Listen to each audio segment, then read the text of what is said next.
Tintin au Congo, une histoire belge publiée en 1931. 82 ans plus tard, les aventures du toujours jeune reporter l'emmènent devant le tribunal. Il y a des choses de discrimination, de stéréotypes qui collent à la peau, parce que les Noirs, ils sont paresseux. Je trouve que c'est vraiment limite. C'est inacceptable. En 2012, une autre histoire belge se dessine. Le plaignant Bienvenu Mboutou Mondondo, arrivé en Belgique à 17 ans, a adoré enfant cette bande dessinée.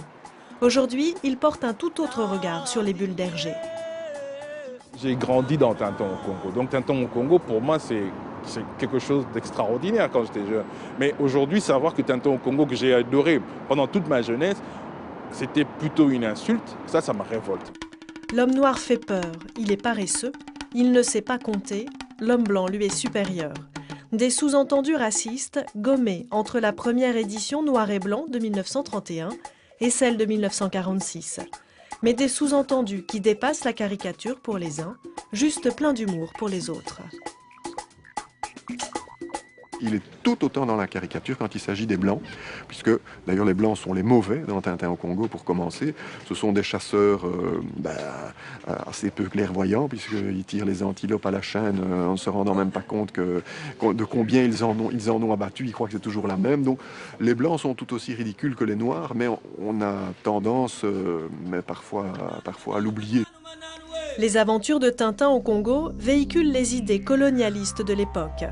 Hergé ne mettra jamais les pieds dans ce pays qu'il ne connaît qu'à travers les articles de journaux et le musée de l'Afrique de Tervuren, juste à côté de Bruxelles. C'est ici qu'il trouvera l'inspiration pour dessiner les animaux de la brousse et l'homme léopard.